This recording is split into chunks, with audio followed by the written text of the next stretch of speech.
Hey everyone, before we start the show, just wanted to make an announcement introducing our new sponsors, Treehouse Teas, which is a boutique tea company based in Honolulu, Hawaii. They specialize in Hawaii-grown teas and botanicals. They work directly with farmers to bring their customers the largest assortment of 100% Hawaii-grown teas at the most affordable pricing. Check them out on Instagram at treehouse.teas and use order code SleepTimesOver to receive 10% off your order. And our second sponsor introduction is the man known as Earl Kaka'ako. He, of course, has two locations, in Kaimuki and in Kaka'ako. They bring their take on classic American sandwiches. Every weekend, specials coming out. The regular menu item is always fantastic. Anyone who's had an Earl sandwich can attest to this. It's always great. Please check them out. They've been down since day one. Earl don't flex for the gram, as he always says, they flex for you. And be sure to mention when you're at Earl Kaka'ako, Sleep Time's Over, to receive 10% off your order. You're now listening to Sleep Time's Over. Sleep time is over, baby. And we're back. Don't you love it when we leave off on a cliffhanger? You know, when you mention the cliffhanger, I don't remember the cliffhanger until you remind me. Right. Yes, because it's all erased from my memory. Yeah, it's like the movie Memento. Your memory is erased as soon as we're done. I live that every hour. So yeah, we're back. Well, we're back again, and thank you guys for tuning in. Apologies on the last episode for the little spotty audio, and I have to say that was my fault. We have a new mic setup, and I decided to scream into the microphone. You're an excitable guy. Okay? I get really excited when we talk about 90s hip-hop. You get sometimes way too much excited. So therefore, for the people that don't know Sky Cameron, yes, he's an excitable guy. Yes. He gets excited over this shit. Mike's picked that up.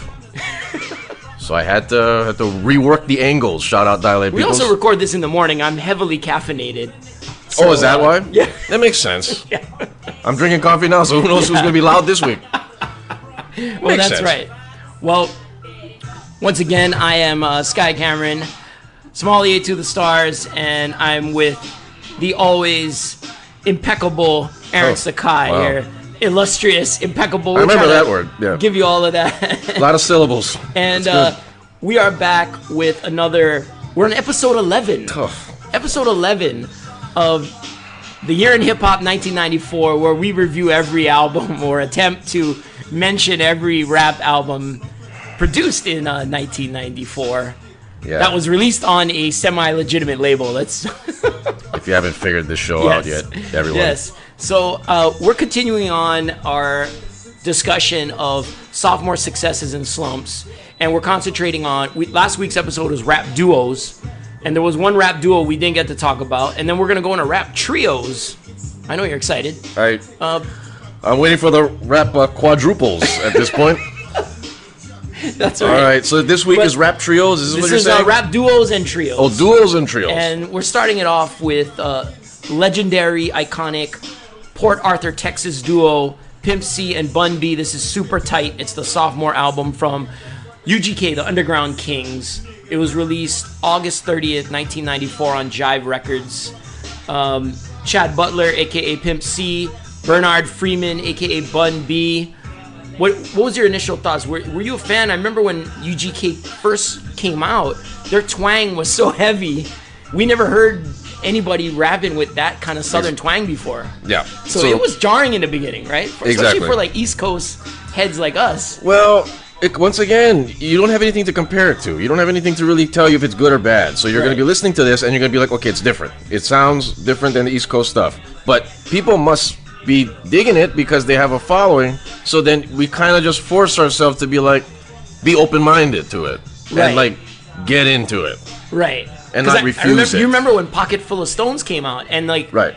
Yo MTV was playing it. Yeah. Like it was put on the Menace to Society soundtrack. Yeah. They're pushing. Jive was pushing Underground Kings hard. They did a good job of marketing, unlike some of these really other did. labels. I remember buying the cassette single and putting it on, and then just going like, "Yeah, this is too country for me." But it introduced me to Southern rap. Yes. you know, because Ghetto Boys never, I mean, besides Willie D, we never heard anybody with that thick of a Southern accent on a Right. hip hop, on a mainstream hip hop record, really. So it was because of us being as open-minded as we could be at the time. Yeah. That was what got us through it and got us to like it. Yeah, it was persevere. It was actually this album. I mean, their debut album just wasn't really like that. Too Hard to Swallow album wasn't really my thing, but it was this album that got me into them. This was the peak. This was to me One of the peaks. I think it was a very successful. They combined a lot of different sounds on this one. Their Pimp C's production really matured. But I'll give you a little background on the group. Chad and Bernard grew up in the same neighborhood in Port Arthur, Texas. They initially didn't like each other. That was the whole urban legend about them. But they did have a love for 80s hip hop at the time when they were friends, and a love of just funk music in general. And Pimp C was actually the son of a jazz musician. I didn't know this. Did you know that? Usually, these guys have fathers that are jazz musicians. Yeah. You notice that trend, right? That's I why guess they're so. into music. I That's guess so, yeah. basically it. That's why Common- they have this.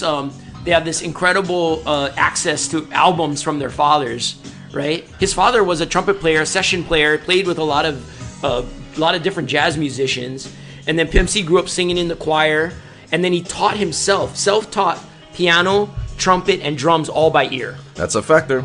Dude, that's pretty amazing. When you have the dad or mom or both that are into music, Right. it leads to things, and that's the trend that we see with all of these guys. Right.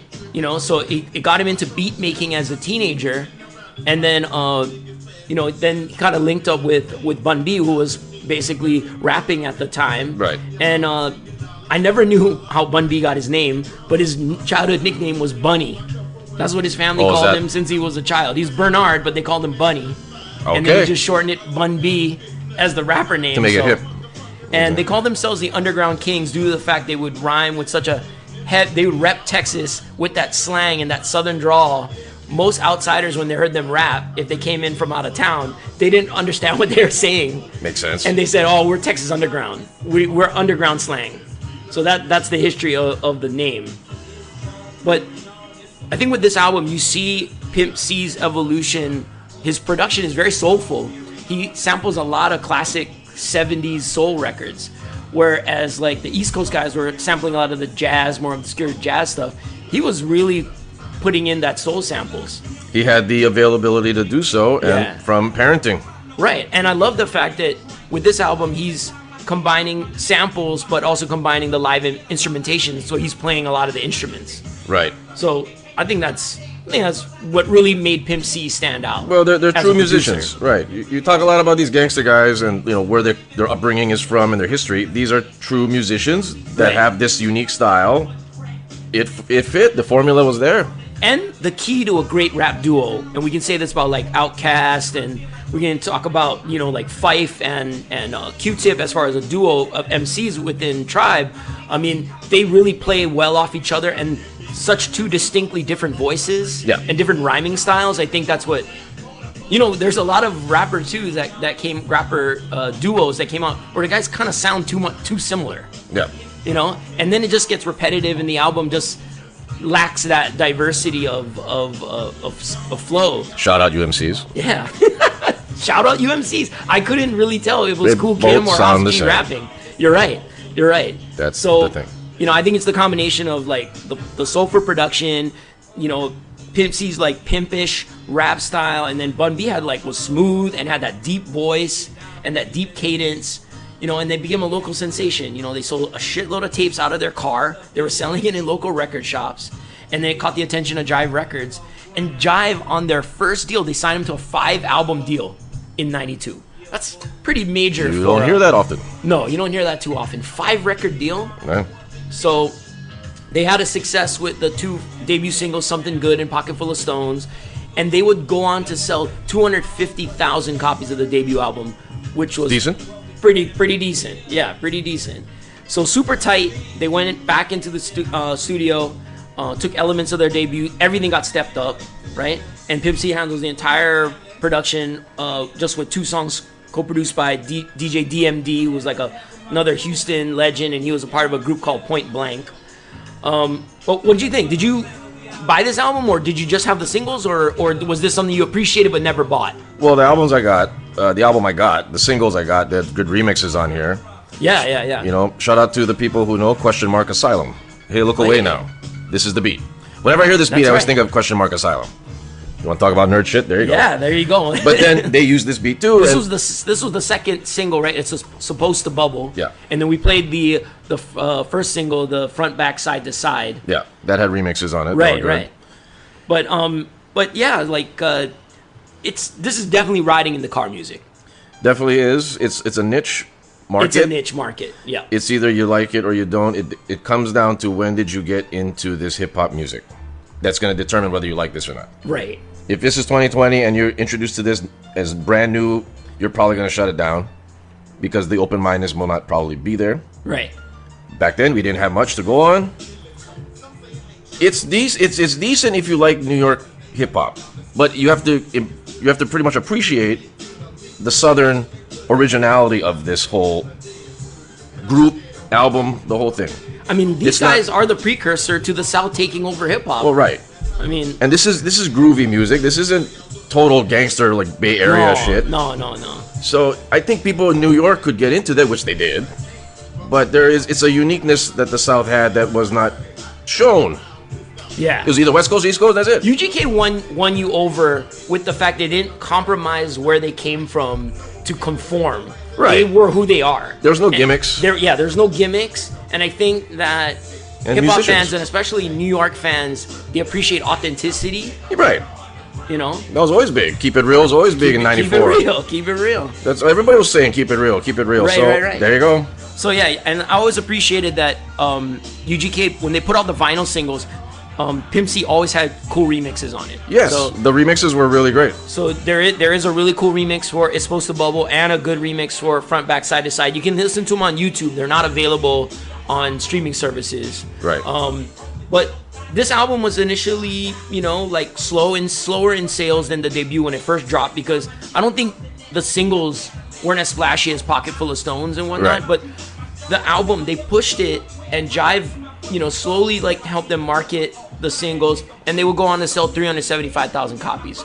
So it would continue their reputation as like really at that point one of the South's premier groups. Right. It was them and Ghetto Boys, I think, that were really, and Outkast at this time was coming out That was it, really. Right. That was basically it. because they're, besides the Rap-A-Lot portfolio, like we didn't have a ton of big hits in Rap-A-Lot. It was this, we talked about just the underground fans of Right.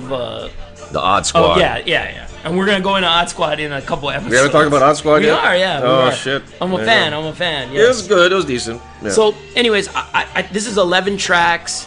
I think maybe only one song I don't like, which is it's the Pussy song, which Didn't all these albums have one pussy they song? always had one pussy song. You gotta have one pussy song. It's required. It's called Pussy Got Me Dizzy. That's the only song on the album I don't care for. And it's nothing to do with Well. the subject matter. It's just the songs. I'm just not a. It could big- happen. big You could fan get of dizzy over songs, the pussy. right? But I would say like overall solid album. I don't have a skip on it besides that one track. Right. The pussy song. Right, besides the Pussy one. Go figure. They're still considered the most influential Southern hip hop groups of all time. Greatest Oh, yeah. Southern rapping duo of all time. Yes. What do you think the Source gave this album? 94. They got Dr. Dre dealing with. They got hopeful East Coast stuff. I'm gonna go 4. They give it 3.5. Okay. They I weren't think they sold yet. undershot it on this one. They for weren't me. sold yet. They weren't quite sold yet. Maybe, yeah. Yeah. They gave the debut album 3 mics and gave this one 3.5. So They maybe weren't sold. because we always talked about the Source being such a big East Coast thing, and also Dre, like I said, West Well, Coast was taking over. right. Yeah, I don't think the South quite was getting its props just yet. It wasn't a real authentic rating system. I mean, quite frankly. Right. There's payouts, there's money under the table, record labels under the Yeah, that's table. true. Yeah. If you say something too harsh, There was a lot of payola going on. right. So and you got to watch your back. If you call somebody's album like Two Mics, the guys would like legitimately come over there and be like, "What the fuck?" Yes. Shout out Almighty RSO. Right. So you got these. It's a slippery slope here with all of this. So you got to go and but you got to sell you got to sell magazines. Right.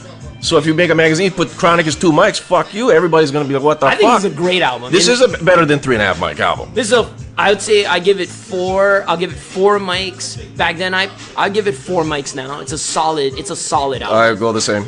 Yeah. And UGK will go on to release 3 more albums before Pimp C's passing in 2007 from Yeah. an accidental overdose, drinking that lean, that codeine. Gotta be careful of that stuff. And then he would release a posthumous UGK album in 2009. And they both had successful solo careers. Pimp C released 2 solo albums in 2005 and 2006. And then they would release another posthumous solo album in 2010. And Bun B's been prolific, right? Yeah. The guy released 5 albums between 2005 and 2018, and then just recently released his Static Selecta Trill Static Right. album, which I didn't know this. I guess I read about it, but I forgot. It was conceived and created on the spot in 11 hours. And Wow. they did it live stream. So Wow. it's pretty amazing. Yeah, Static Like to see created that. the beat, and then he wrote the rhymes on the spot, and they did it. So I just got to ask one Insane. question before we move on. Where do you rank UGK in your favorite rap duos of all time? So not including the MC DJ combo, so no Gangstar, no Eric B. Rakim, but EPMD, Mobb Deep, Outkast, Clips, Dog Pound, Capone Noriega, Pete Rock, Seal Smooth, Black Star, etc. Do they rank top 5 for you? Top 10? Top 20? If I gotta go off the top of the dome here, I go at least top 15. Top 15, okay. Without trying to add up all the list of names here, Right. I would go 15. Yeah, I think they'll be probably, I think top 15 is good. I think bottom top 10 for me, maybe. Possibly, yes. Yeah, Possibly, yeah. I can see that. right. Because for the South, yeah, it's pretty much Outkast, 8-Ball, MJG, and these guys as kind of like Right. my favorites. Right. So you got a mic rating then and now? You go with the 4 and 4, or I stay with that. Yeah. Okay, so we'll say unanimously, we Yes. think this is a sophomore success.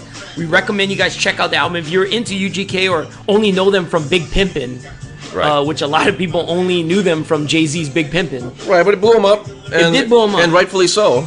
So it was good for them. I would definitely recommend going and checking out Super Tight.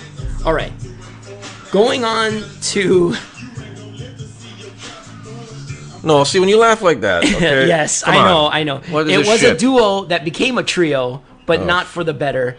It's Original Flavor, and the album is Beyond Flavor. Wait a minute. This came out in 94? This is released February 22nd, Oh, 1994 on Atlantic Records. Jeez, because this song came out in 93. This song dropped in Can I Get 90, Open? at the end of 93, correct. And this was a fun song. A lot of people like this song. Right. Uh, This is Can I Get Open? And this was great. I don't know anybody that didn't like this song. And there's a video. This was played on the radio a lot. This was played on college radio a lot. This was played on 102.7 Radio Free a lot. Yeah, this song it's got a good song. decent promotion. I think Atlantic promoted it, but remember, I think they waited a little bit too long for the album because the single dropped in, was it late summer of 93 maybe? It had to be midsummer, right? Yeah. Middle of the year. And then they're 93. dropping the album in February 22nd. Big mistake. Big mistake. Yeah. We all I think forgot about it. So this is the sophomore group from New York-based group Original Flavor. So the duo was originally founded by North Carolina-born rapper David Willis, aka Ski. We know him now as Ski Beats, the producer. And it was a New York MC, Paul Revere's, aka Suave Lover. Do you remember their debut album? It Yes, was it the was, When I Make It. Yeah. When I Make It was the one single they had, the one music video. Yo MTV Raps actually played it, It played a it decent right. amount. It was it forgettable though. It didn't hit Yeah, it was kind of generic. it didn't hit the tracks. Right, But it was like kind of like they were trying to build off of like Mecca and the Soul Brother. They reminisce That over you style. kind of sound, right? right. So the history of this group is they were originally linked and promoted by legendary New York DJ Clark Kent, Yeah. who was an A&R at Atlantic Records at the time. and Original Flavor has the honor to be the first group ever managed by Rockefeller's co-founder Damon Dash. That is correct. Yes. Yep. And here's Jay-Z now rhyming. And here's Jay-Z. Yes. Yep. Legendary verse here, stealing an entire album away. Pretty much. You listen, he has 2 verses on this album. He guest stars on 2 songs on this album. Right. And steals the entire album. Right. And this is straight off of Evolution from Hawaiian Sophie. Yeah. And the Originators with Jazzo. So he's coming into his own. But this song is, I would say, maybe close to a 5-mic song. We never talked about this song. It's a great song. It's kind of up there with Scenario, I would have to say. When you would like DJ for hip hop heads, would you drop this in? Oh, definitely, yeah. If it's like gonna be like one of those hip hop nights, yeah, definitely. People know this song. So I can't recommend you guys going and listening to their 1992 first album, and I can barely recommend this album. We'll go into it, but oh god, you know, Swab Lover left after you know, the first album just didn't do well. It was a commercial failure. Yeah. And then Damon Dash and Ski were like, okay, well, let's make the group more New York, and brought in this other New York rapper, T Strong. I don't even remember T Strong. So they made and then they brought in DJ Chubby Chub. Right, I remember that. And so that became the duo of Original Flavor now became a trio. Right. And you were correct. So they did release the Can I Get Open in summer '93, and they released 2 other singles in '93. It was called Here We Go Fuck It Up. Wow. And they had another song called All That. I remember All That. And they had here, let's see if we can play All That. Play the Here We Go Fuck It Up. But I don't remember that at all. Right. So that I think obviously only 2 singles really caught on, and it was Can I Get Open the biggest, and then All That, you like you said, you kind of remember it. Oh, okay, I remember that. Right. Because I remember when the show All That came out for Nickelodeon, they used that. Right. So I remember that part. That show came out after this, but yeah. All right. All right.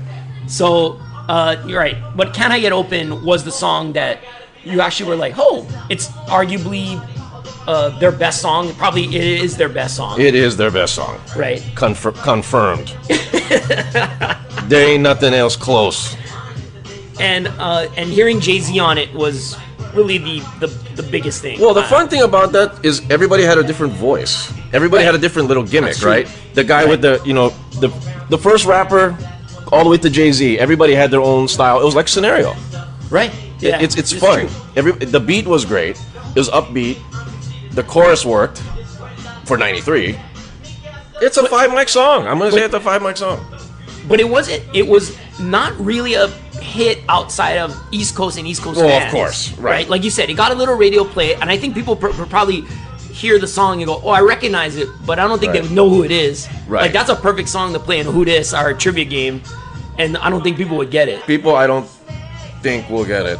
Well, but you remember depends on who you have the crowd. But you remember the Source was hyping the song because Jay-Z, and it got everybody buzzed about Jay-Z, and we're like, "Who's this guy, Jay-Z?" I mean, like, well, we knew who he was from Jazzo, but he was just Jazzo's sidekick. So we didn't know much about him. Right. He was just another guy. He fit well with those guys. Great song. But I think what happened was Damon Dash got him on the song, and they knew this guy was a star. Yeah. You know? So it to me, this album serves more as a fun time capsule for seeing the foundation of Rockefeller being built. Oh, clearly, right. Because That's the it. album, you also have like an early verse on this album from Sauce Money. You know, you got... How about this? Go back to the Can I Get Open. Okay. Can you go to the Jay-Z verse? Oh, sure. So, for the listener out there that maybe didn't catch it, we're going to go back to the Jay-Z verse again. So you get to hear Jay-Z in 93.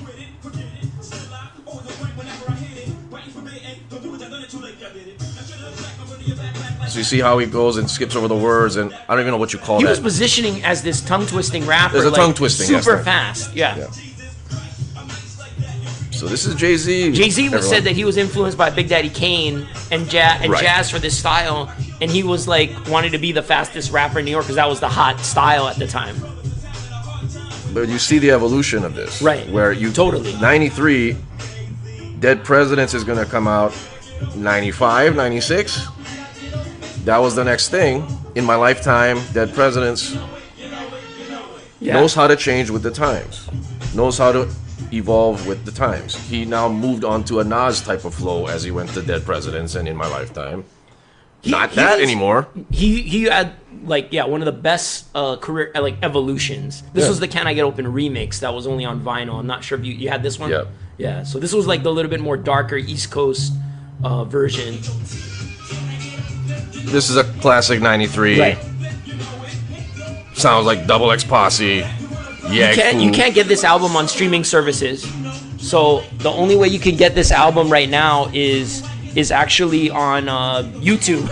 Wonderful. Only way you can listen to it. Okay, YouTube subscribers, Yep. enjoy. But I recommend listening to the album for like the Posse Cut Many Styles, which also features a great Jay-Z verse. Yeah. Checking out the song Hit, which has early Sauce Money verse. Hit was, I think that was the B-side of Can I Get Yeah, Open? you're right. Right. Hit. Yeah. And then I really recommend you guys check out this entertaining skit called The End Code. And the entire skit is Damon Dash talking shit About what? about everything. Oh. Women, money, the business. When does he not do that, quite Right, frankly? but it highlighted like the charisma and aggressiveness There's that the foundation of him. that he would become famous for, and Right. maybe infamous is the Yes, better more than famous. word. But I'd say overall, you listen to the album as a whole, it's pretty dated. It felt like it should have been released in '93. They blew it on the timing. I agree. They blew it on the scheduling. I They should have agree. released that September, October of 93. Let's play Hit. But did you buy this album? I did not. Because I forgot about them. Oh, by Like the all of time us. the album dropped in February, you were like, oh, this is old, It's like, 93. fuck it. I mean, shit. Right. Whatever. It's a lot of like call and response choruses. Right. A lot of screaming. It was like still kind of going on this. Like this sounds like a '92. This is very generic. Right. Very But generic. this is a kind of a clear example of what the album felt like. It just felt old. By this point in '94, in the beginning of '94, it felt kind of too played late. out. Way too late. So the album was not a success. No but shit. it was a catalyst for the formation of Rockefeller, because they formed Rockefeller right after this album. Right. And then Ski became like a big producer in the Right. 90s. Right. Under These guys the all Ski went. Beats. Yeah, they Right. went their ways. And Ski would go on to produce Jay-Z's first singles, In My Lifetime and Dead Presidents. Yeah. So classics. And then the Ski legacy would build because he would go on to produce Camp Lo's debut album in '97. That is correct, yes. Sonny Chiba and Geechee Suede. That's 96, That's right? '97, right? Well, Camp Lo's 97? Yeah. the album came out in '97. Yeah. I think Lucchini came out end of '96, if I'm not mistaken. That sounds right. Yeah. Lucchini, and they had the other song? Black Nostalgic. No, that's the second one. The single, right? Yeah, the other one. No, but the other single besides Lucchini, I'm just drawing a blank right now. Wasn't it Black Nostalgic? It had the sample from. See, we're talking about 96, 97 shit in the Yes, show. yeah. I'm in a '94 state of mind. It so. had, well, you're in an excited state of mind. It's Camp Lo had the second Black Nostalgic. It had to be. Yeah, there was 3 singles. It was Black Nostalgic. It was Lucchini, and there was one more. So, Oh, shit. but You know what I anyways, mean? Gotta look this up. but another fun fact about Ski, he would come out with Sporty Thieves That is correct. in '98 with No pigeons. No pigeons. That's yes. I agree, Ski. And their album Street Cinema.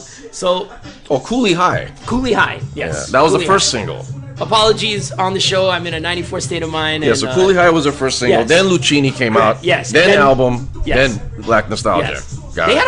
had Camp Lo had a run on that album. Yeah. They had a run on that album. So It was kind of fresh for 97, that album. And yeah, Ski would be still working his beats into the 2010s. So he's currently working with like Currency, Talib, Quale, Murs, going. Smoke Dizza. So hey, shout out to him. And supposedly, this is what I heard from an interview with Ski. He supposedly has an entire Mos Def album completed, but Mos Def won't let him release it. Oh, what a bastard. Well, Which cool. I'm hearing Mos Def is famous for. He recorded a crap load of songs with Talib, and Talib says Mos Def won't let him release it. Well, you know these artistic types. He's a major one. The- Eccentric. we can have a whole episode just talking about Mos Def. But Oh. Yeah, God. but it sounds exhausting. But That's just saying his name right now is exhausting. but what do you think the Source gave this album in 1994? Oh, 3 mics. They gave it 3 mics. This is Yep. a 3 bland. 3 vanilla bland mics. 3 bland mics. See how they trash. Yep. Well, I would say I bought the album. I burned a couple songs off of the CD, and I think I sold this CD back to Jellies. As you should have. Yeah. What? so, How much Jellies buy this back? Probably $3. You know, that was the going Wow. rate for Jellies was about $3. Right. Yeah. Right. You know. Well, congrats on not being You- $2. The only time you get a $5 for a CD at Jellies is if it was a brand new and something kind of hot. They knew It's gotta be a hot- Yeah, yes. it's gotta be still kind of hot. But I'd probably give this album 2.5. Let's go 2.5 back then, and I still give it 2.5. Wow, that's very nice now. of you. What do you think? Well, just based You on didn't even what listen to the album. I didn't even buy the album, so Right. just based on what I've been hearing, what I'm hearing. You're dropping the 1 mics on the last episode. Yeah, we gotta go 1.5 mics on this. And then in 2021, quite frankly, there's no way in bloody hell. Would you rather listen to this Not album listening to or this. Black Sheep nonfiction? Oh, I'll just take silence. Could I take radio silence? So that ain't gonna work. All right, so I'm gonna give it 1 mic. I'm gonna give it 1.5 in '94. 2021, half a mic.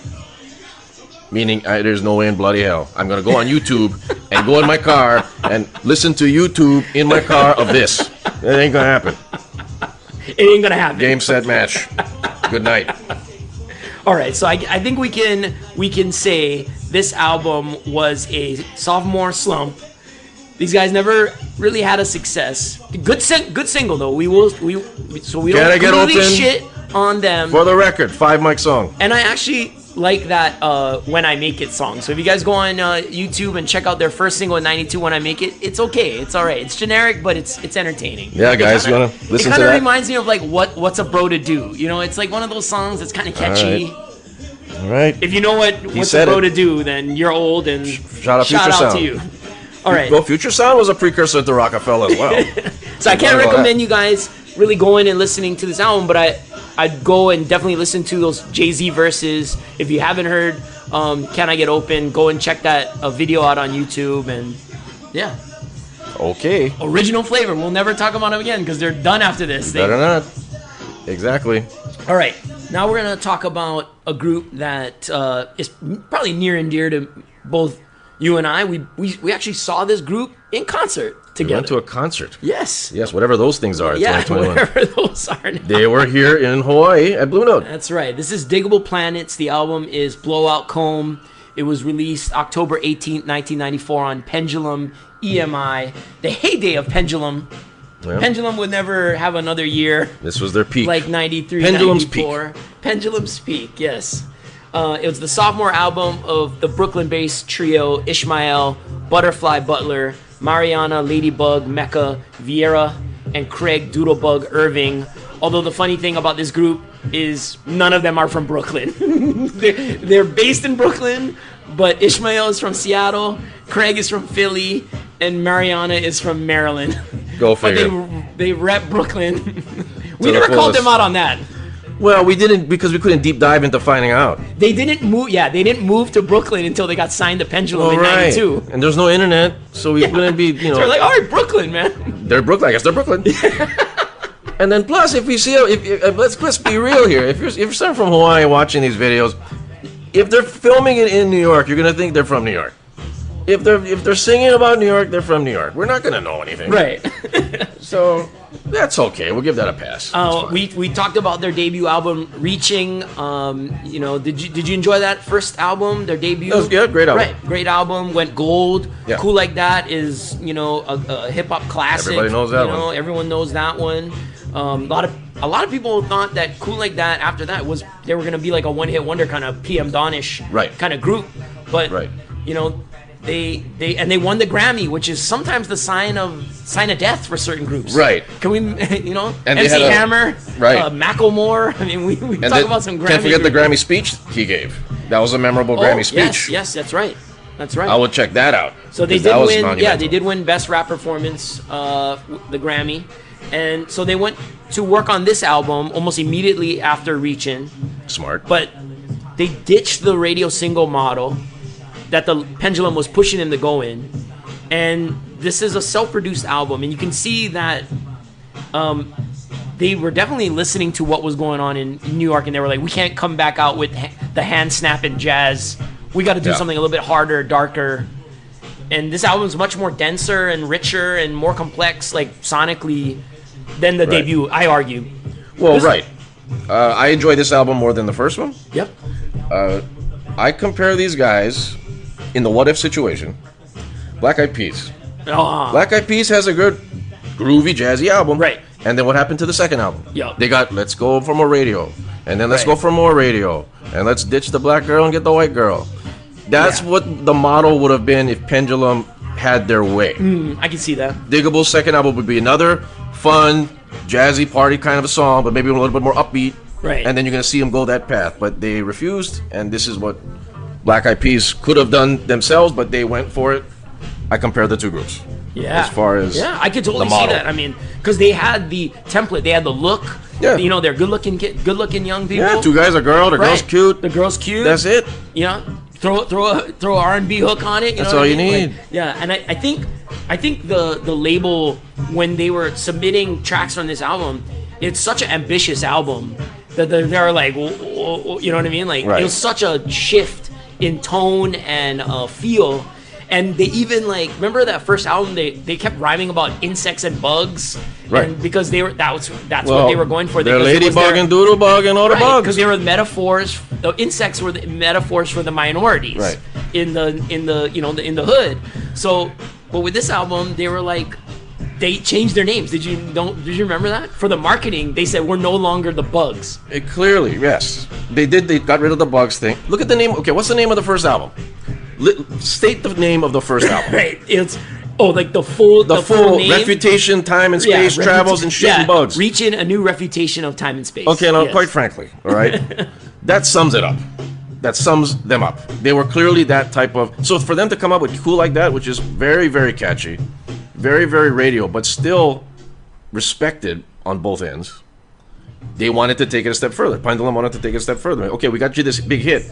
You got to play on Letterman. You got to perform on Letterman. Play Cool Like That. We need you to be back on Letterman. Yeah. So what are you gonna do? We got to come up with something. And they kind of said, "Fuck it. We don't want Yeah. that audience." This move. is why I respect this group so much, that they flipped the whole script on it. They were like, we're not gonna be that group you expect us to be. Right. And that now, like, changing their names, right? So Butterfly became Ish, Ladybug became Lady Mecca. They got rid of the bug, and Doodlebug became Sino. And they're going for, like, pro-black feel, the album cover with the Afro pick, like, and Ishmael has gone on record as saying when he was producing this album, guess what, the two albums that influenced him the most, and what was the two hottest albums in New York at the time? Black Moon, Enter the Stage, Right. and Wu-Tang, 36 Chambers. Right. Of course. He said they said there's no way we could come out with some jazzy Right. shit. And Exactly. They got Black Moon and Wu-Tang is hot. Everybody went harder after they came out. Everybody Right. had to get more hard. So Right. it makes sense. And he they said went, that they recorded some songs, they scrapped it. well, of course. Yeah. They had to go the pro hip hop feel. That first single is kind of like an ode to the old school hip hop. Jazzy Joyce is on there, for example. They put her on there. It was inevitable for them to go that route. It still looks slick. Part of the fun, but the Yeah. videos still look slick. The beats still had a flavor to it. Your dog loves it. Exactly. I put him in the back. I don't know how you got out. How'd you get out? But they have a significantly bigger budget for this album. It sounds like it. Oh, yeah. Don't you think? Like, they enlisted the help of co-producer and instrumentalist Dave Darlington. I think this album is one of the best, like, it's like one of the best sophomore albums of the 90s for me. As far as... It is. It is. This is a high candidate for possibly making my top 10 albums. This is like Main of Ingredient. 94. This is the same thing as Main Ingredient. Main Ingredient is I think, better album Yeah. than Mecca and the Soul Brothers. They broke up after Main Ingredient. Right. This one, same And thing. doing the same deal. Exactly. I think the implosion was, I think maybe they were pointing the fingers when this album wasn't as much of a clearly. success. Yeah. Right? And Burnout. yeah, every song is live instrumentations as well as samples, drum machines. I mean, and tons of layers to the songs. And then you got like guest appearances from Guru. Yeah, Jeru's on there. And Jeru the Damage on Graffiti. It was burnout. It was a situation of burnout. Think of it like this: like they come out, they make a hit, they make money with this Cool Like That.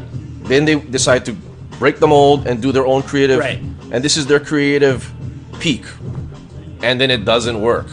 If you're a group, what are you thinking at this point? Yeah. You're like, we're burnt out. Let's take some time off. Meaning, we ain't gonna return. Right. Same with Pete Rock and CL Smooth. Same thing. Yeah, Ninth Wonder, Black Tourism came out, and that single blew me away when I first saw the music video.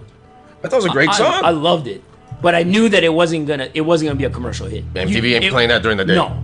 The video was slick enough to play it during the day, though. Right. MTV, I think, could have gotten away Do you with it. remember the second single? Do you remember what was the second single? It didn't get much airplay, and it was like their one kind of Dial 7. Dial 7. But that was a slick video, too. It was a slick And video. actually, Dial 7 had a more radio appeal to it than Right. Ninth Wonder. So it's strange that it didn't work. I don't think Pendulum could market this album. They couldn't market it.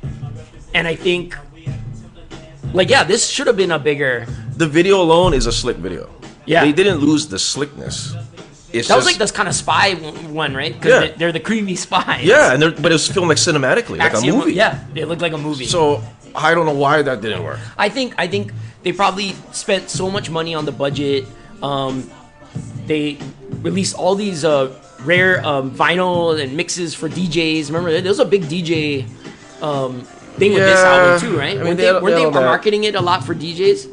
Well, as they should to get them played on the air. But Right. as far as the commercial aspect of it, like I remember them performing this live on talk shows. I remember they coming out on like Soul Train, right? But it just didn't catch. Yeah. It just didn't catch. If Digable Planets came out now, we go 2019. Say Cool Like That came out 2019. I think they would catch for the retro feel of it. They would catch new people. And for them doing this album they come out 2021, I think it'll work. This album's ahead of its time. Because people are more open to people changing their entire, flipping their whole thing. I think it's more respected. Yeah. And appreciated now. Where I think their core fans were pop fans, maybe, or kind of more Fairweather fans. People who bought and- Cool Like That, right? Yeah. So then they bought that CD just for that song. They dubbed it. They sold it back to Jellies. Because I That's all thought you can the do. first album's good. It's fine. Diggable's not like a seminal group for me. They're not like amazing. But this No. album was like, holy shit. Digable made them amazing. This album made them amazing. Yeah. But it just didn't catch. And it an was just album timing. that ages so damn well. Yeah, it's still good now. I would listen to this in the car. Freaking good. And the Totally. fact that these guys can perform it live with a band and it's incredible. Yeah.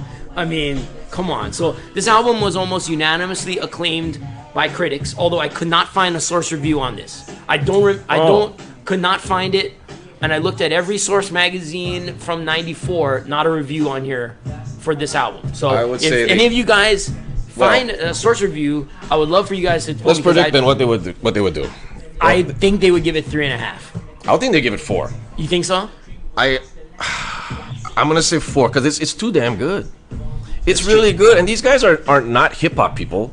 I think they would just appreciate the production and just the Right. overall album. I think I would go 4. I think if it was John Schechter, 4. Schechter would give this 4. Yeah, Schechter would. David May would give this 4. I think I can see that. You have a favorite song on the album? this right here. Graffiti. This is it. Yep. Great production. It matches what it is. It feels like you're in the dark alley in night, and to have J-Ru on this, perfect. Yeah. it's perfect. This is my mix. favorite. This is my favorite song along with Night Wonder, and I do like Burrow Check too. I do enjoy. Oh, Bro Check is great. Yeah. This whole album is This great. album, there's not one bad song. Right. So I would say if you haven't listened to this album, guys, go back to it. Check it out. Highly recommend it. Yes. I highly recommend it, right? So, you know what was the one music publication that shit on this album in 94? Rolling Stone And why was that? gave it a mediocre review, saying that the album wasn't mixed properly, their voices are being drowned out. They just said it didn't sound original, of all things. So, I think whoever's at Rolling Stone was smoking crack at that time. Well, let's They were try. on some Pearl Jam shit or something. How can they say okay? If we had to nitpick on something, the voices in this song Right. aren't really mixed up to par with the bass line of this. I can understand if That that's seems to what be he's the only saying. criticism that I could see from a lot of people, saying that they didn't feel the album was mixed and mastered properly. All the vocals are drowned out by the bass line. But Ishmael said like that was the vibe in New York, and I get it. He was like, that was the vibe. Well, if I'm playing, okay, I go back to the vinyl because I have the vinyl. of Okay. this. the recording on the vinyl isn't the best. Like, you're gonna have to turn up the gain. Right. If you're playing graffiti in the club and whatnot, you gotta watch the bass, because the bass does overtake the vocal. They're talking very softly. Right. Where if you play it in a big loud speaker, you're just hearing the bass line. You're not hearing them saying anything. So I can see what You he's definitely trying need to adjust say. the EQ a little bit on this To album. possibly help it out. But it's the only song that was mixed, I think, okay, was Ninth Wonder. The single, yeah. Dial 7 even sounds soft. Yeah. When I think about the vocals, vinyl. all the vocals are a little soft in this album. Okay, so you know what, Rolling Stone guy, I'm not gonna disagree totally, because it does sound weird, because the voices are very soft to the beat. The vinyl proves that. Okay. So That's the one negative we can say. But they're basing Yeah. a whole album. They got a mediocre review from them. But if I don't you- think it was clearly based on that. But they just said, I think for them maybe they thought it was too much of a departure and it didn't feel. I don't know. I mean, I didn't read the full Rolling Stone review. I just read the kind of the beginning of it. And I was like, man, they're shitting on this. So Okay, well, if he's saying it's unoriginal, maybe he's saying that they went away from the Bugs, which and- was original maybe at the which time. was original, and then they decided to join the bandwagon of the harder edge New York. I can see that Maybe. too. Maybe Because right now, quite frankly, this song is not going to be on the first album. This is too hardcore. this song is awesome. It's good, but maybe in his eyes, he's like, you guys should have stayed as the Bugs. I get it. Because he's probably, I don't know if he's a white guy, Right. but a white guy's going to probably be like, stick to what you're doing, Right. and keep the formula rather Right. than change with the times. When hip hop is like, you got to change with the times. And kind they, of a like I genre. said, like the Reachin' album, you know, it was like the album went gold. You know, this album like debuted number 13 on the rap album charts and barely cracked the top 40 for the pop album charts.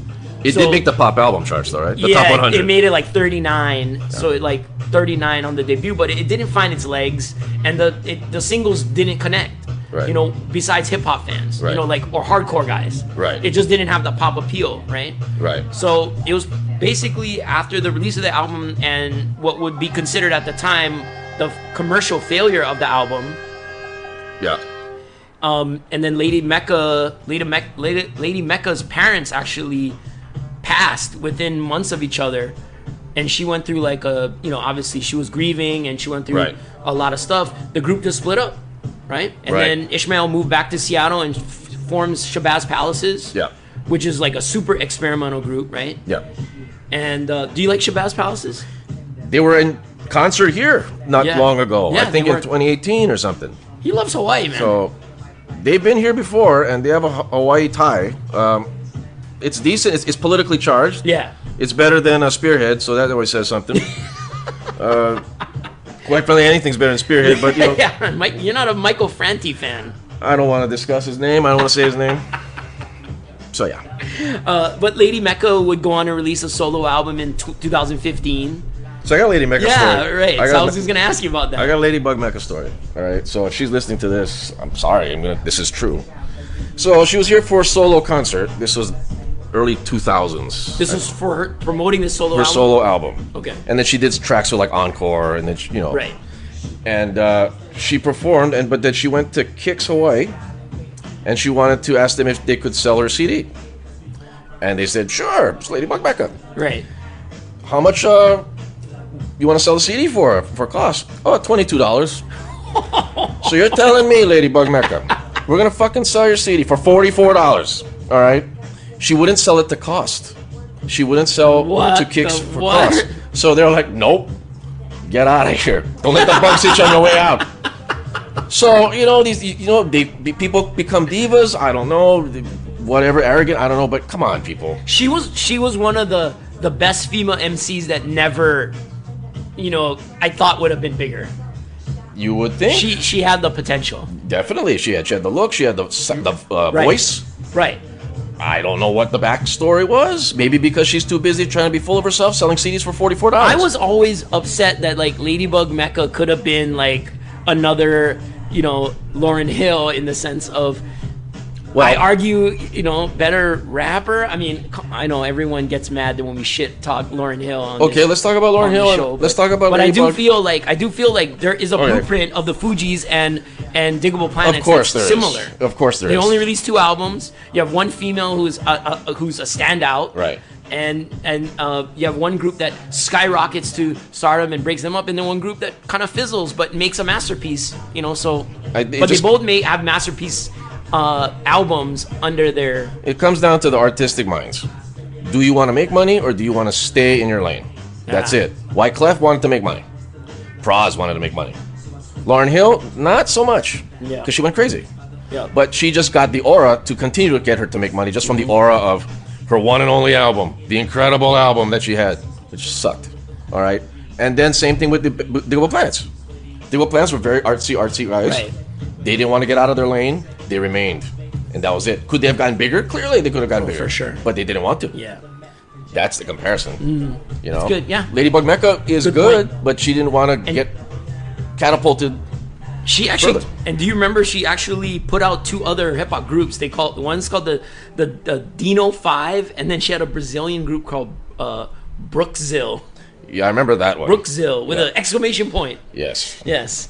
And Anything then- Brazilian, you got to have an exclamation point. Any kind of Brazilian music, it's just to add the oomph of it's Brazil, everybody.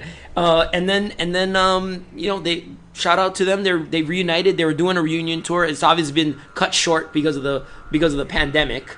We got to see it though. It was good. Yeah, man. They still got it. They still can perform. I think they're going to still draw. Nostalgia is always big. Well, do you consider this one of the best sophomore hip hop albums of all time, as far as a follow-up album?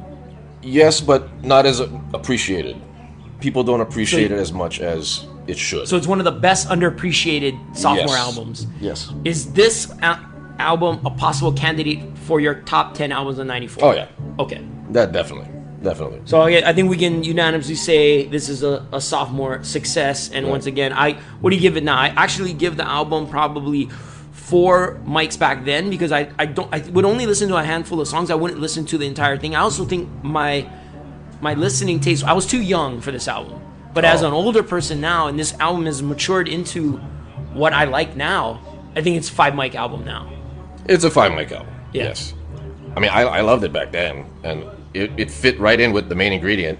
Right. So you could play this, play main ingredient. It's that whole vibe, that whole '94 Right. vibe. So I loved it. I back don't know then. if I give it 4 only back in the '94, because I'm 17 years old, and like you said, there's so much party music happening and other things. I don't think I fully grasped the album. I knew it was good, but I don't think I grasped it. But I grasp it now, and I love it now. So. Right. I mean, this was like listening to it on the bus music for me. So. Oh yeah, this is a It fit. great walking, like just go walk walking. around town. Right. Man, this is like one of those things, man. Like when we went up to New York, and I'm like listening to this in my earbuds, walking around. Oh, New that's the York. ultimate. That's the ultimate. Right. Yeah. That was like that's my perfect. shit right there. Right. I got to give it 4.5 back in the day, and I give it 5 now. Nice. I do feel like it's only gotten better. Yeah. Clearly you can listen to this in the car. All right. Well, aren't you happy? We're ending the show on a good note here. Thank God. Yeah. Only one album we've kind of shit on, an Original Flavor. It could have been worse. Well, I shit on it, but I gave it 1 mic, didn't I? Or half a mic, or I think you negative gave it mics one at and a this half. I think you gave it 1.5, which See, was we are not talk- as low as you give Black Sheep 1 mic. that's true. Yes. Well, and there are going to be a lot more worse ones coming up later. Oh well, are we gonna before we do some promos here? But let's just do a sneak preview of what we're gonna be talking about next week. Are you shit. excited? All right. Yeah, I'm excited. Yeah. Well, Now we're not gonna tell you who this is, but I'm sure most listeners out there. they're going to know this song. They're going to know this So song. we'll let you guys sit with this one for a little bit. But tell us what else you guys got. What else you got going on with the Sleep Time's Over network of shows? You got your live IGs. 6:30 p.m. 6:30 on Wednesdays. Every Wednesday. We got Fitness the Other F Word dropping every Friday. Every Friday. With co-host Summer Lee. Show. Shout out Summer. She's getting better and better on the mic. I don't know, she's getting more crazy on the mic. And I just keep hearing all of these stories of this Miss Drizzy character on the show. I don't know who this. She was on the show. Yeah, she was yeah, the yeah. audience of one. But then it was just on the on the gym show, right? The gym. But then it was like Right. It was like a. She showed her face though. Finally, if you watch the YouTube, it's a video I didn't get show to watch too. the YouTube. I only listened to audio. She's there. Okay, I gotta check She's it out. sitting there. The audience of one. She was Okay. at Prado Power. Shout out. So I yes, didn't get that's to watch on the YouTube. video. I listened to all the show's audio. Oh. And shout out to your last episode, the viewer mail or yeah. listener mail. Yeah, please email her. She's really desperate for emails. I like it. She's lonely and desperate. So yeah, that's, Answered all my questions about protein powders. Yeah. that I wanted to hear. that was a long question. That was a deep, but you went in depth, dudes. Which I love it, man. You're the fitness hip hop guru, dude.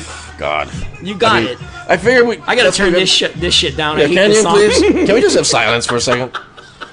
So, every Friday, fitness, the other F word. This show is Thursday. IG Lives on Wednesday. We got That's right. the website, That's right.